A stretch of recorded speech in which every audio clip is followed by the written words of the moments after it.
என்னை ஆட்கொண்டவரும் நான் சேவிக்கிறவருமான ஆண்டவராகி இயேசு கிறிஸ்துவின் நாமத்தினாலே அன்பினல் வாழ்த்துக்கள்.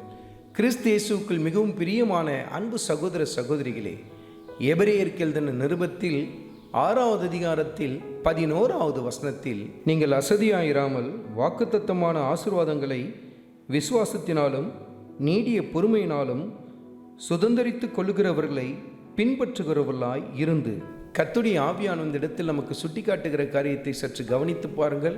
கர்த்தர் நமக்கு தந்த ஆசீர்வாதமான வாக்குத்தத்தங்களை எப்படி நாம் சுதந்திரித்துக் கொள்ள வேண்டும்? விசுவாசத்தினாலும் நீடிய பொறுமையினாலும் தான் அதை நாம் சுதந்திரித்துக் கொள்ள முடியும் என்று சொல்லி கர்த்தருடைய ஆவியானவர் சுட்டிக்காட்டுகிறார். நமக்கு விசுவாசம் வேண்டும், அதே சமயத்தில் நீடிய பொறுமை வேண்டும். பாருங்கள், ஆனால் பல பேருக்குள் ஒரு அசதி ஏற்பட்டுவிடும். அதனால்தான் அந்த வசனத்தின் துவக்கத்திலேயே எழுதப்பட்டிருக்கிறது, நீங்கள் அசதியாக இராமல் என்று சொன்னால் பல சமயத்தில் பல பேருக்குள்ள ஒரு சலிப்பு தட்டிடும்.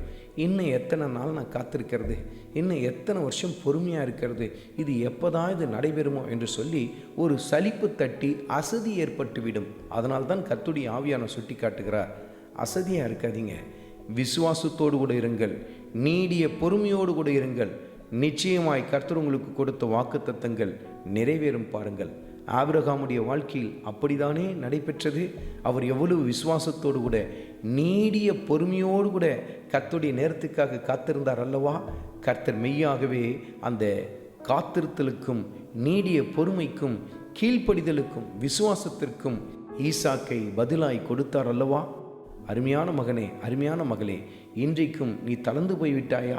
அநேக நாள் காத்திருந்து விட்டேன், எத்தனையோ நாட்கள் கண்ணீர் வடித்து ஜெபித்து விட்டேன், ஆனாலும் பலனில்லையே என்று சொல்லி நீ தளர்ந்து போய்விட்டாயா? கர்த்தர் சொல்லுகிறார், நீடிய பொறுமையோடு கூட விசுவாசத்தோடு கூட தொடர்ந்து காத்திருங்கள். நம்முடைய ஆண்டவர் உங்களுக்கு சொன்ன அந்த வாக்கு தத்தத்தை நிச்சயமாய் நிறைவேற்றி உங்கள் வாழ்க்கையிலே மகிமைப்படுவார். ஆண்டவராகிய இயேசு கிறிஸ்துவின் கிருபை உங்கள் அனைவரோடும் கூட இருப்பதாக. ஆமென்.